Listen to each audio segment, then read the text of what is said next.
अजीजों याद रखना, समाज में यह देखा जाता है, अगर एक शख्स ने किसी को कर्ज दिया है तो यह देखा जाता है कि कर्ज देने वाला जब कर्ज लेने वाले से नहीं मांगता, ये उसकी शराफत है कि वो उससे क्लेम नहीं कर रहा। अब इसने उस पर छोड़ा है, क्योंकि उसने कहा था कि मैं आपको जल्द लौटा दूंगा, तो मुझे मेहरबानी करके 10,000 दीजिए, 20,000 दीजिए, तो मैं आपको 2 महीने में लौटा दूंगा। और 2 महीने में मैंने कहा, कर्ज देने वाले ने दावा या क्लेम नहीं किया कि मुझे मेरा पैसा वापस कर। अब जब ये आदमी खामोश है तो अगले ने अजीजों क्या किया है, 2 के 4, 4 के 6, 6 के साल गुजर गया। इवन ये भी होता है कि जब ये देख रहा है कि उसने मांगा ही नहीं तो जनाब ये पैसे को डकार गया। कई केसेस में ऐसा देखा गया है अजीजों। जो भले लोग होते हैं ना, मैंने ये देखा है, वो कभी किसी से पैसा देकर मांगते नहीं है, पर उस पर छोड़ देते हैं। मैंने कहा उस पर छोड़ देते हैं, जबकि मैंने कहा, यीशु मसीह ने कहा, तुम कर्ज जब दो तो ना उम्मीद हुए बगैर। इसने कर्ज दिया है, उधार दिया है, लेकिन ना उम्मीद हुए बगैर दिया है। तो सोचो, जिसने लिया है वो इसकी उम्मीद पर खरा क्यों नहीं उतर रहा, वो इसकी उम्मीद पर पूरा क्यों नहीं उतर रहा। अजीजों, कहा जाता है कि कर्ज वो जादू है जो बंदा गायब कर देता है।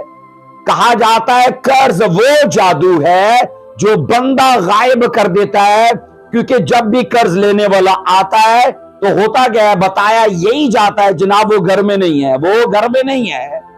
इसलिए अजीजों, उस शख्स की उम्मीद को तोड़ना नहीं चाहिए, बल्कि उसका भला समझना चाहिए कि उसने हमारे साथ भलाई की है, कि ब्याज क्लेम नहीं किया, परसेंटेज क्लेम नहीं की, मुनाफा क्लेम नहीं किया, सूद क्लेम नहीं किया, बल्कि हमें अजीजों बगैर मुनाफे के दे दिया। और 2 महीने के बकौल मैंने कहा, कोई ऐसा शख्स टाइम आपस में फेराता है कि इतने टाइम में लौटा दूंगा, लेकिन वो नहीं लौटाता।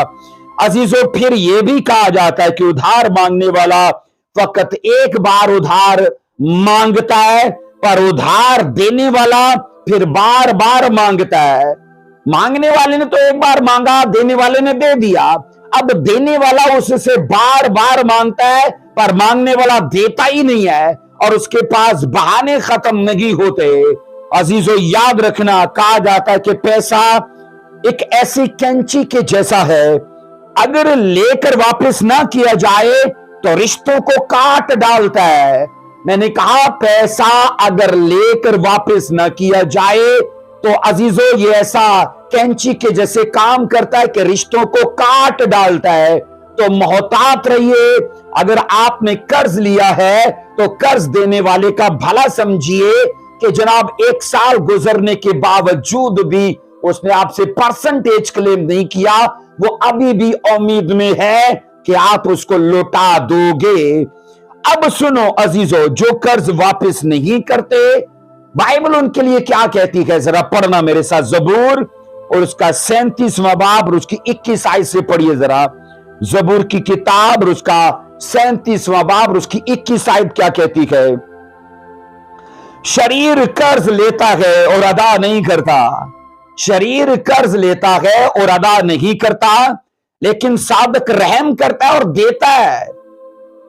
सादक में और शरीर में बाइबल मुआजना करती है, तकाबल पेश करती है। अब सादक का ये कहती है कि जब उसके पास मोहताज या गरीब आता है कर्ज लेने के लिए तो वो दे देता है, और गरीब ने कहा सर मैं आपको 1 साल में वापस कर दूंगा, या सर मैं आपको 6 महीने में वापस कर दूंगा, अगर मुद्दत ज्यादा लगती चलो सर मैं 2 महीने में वापस कर दूंगा।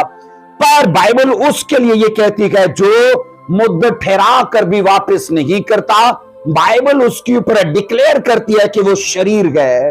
वो कोई दुआ गो भी हो सकता है, वो कोई चर्च जाने वाला भी हो सकता है, वो कोई बपतिस्मा लिया हुआ भी हो सकता है, वो होली स्पिरिट से भरा हुआ भी हो सकता है, इवन ये कि वो कोई पासबान, मैंने कहा वो कोई एल्डर, डीकन, एवेंजलिस्ट कोई भी क्यों ना हो अजीजों, वो हो सकता है अगर उसने मुंह से बोल कर ये कहा है कि मुझे आपसे कुछ उधार चाहिए, क्योंकि इसने कहा कि चैरिटी नहीं बल्कि उधार चाहिए, तो अब अपने लफ्जों में ये फंसेगा, इसने अदा नहीं किया, और बाइबल उसको कहती है कि वो शरारत के जुमरे में है, वो शरीर कहलाया जाएगा। सो इसलिए अगर कोई ईमानदार आदमी अजीजो ऐसी आदात में है, ऐसी हरकत में है, ऐसी सोचों में है, तो बाइबल की इस नसीहत को याद रखो, अगर आप शरीर नहीं कहलाना चाहते तो जिसका जो दिन है उसको दो, जिसको जो दिन है उसको दो, उससे छुपो नहीं। मैंने कहा उसको फेस करो, उसका सामना करो, और अजीजों ठहराई हुई मुद्दत ना सही पर एक और नया टाइम सेट करके उसका अदा करो, तो याद रखना आपका रिश्ता बहाल हो सकता है।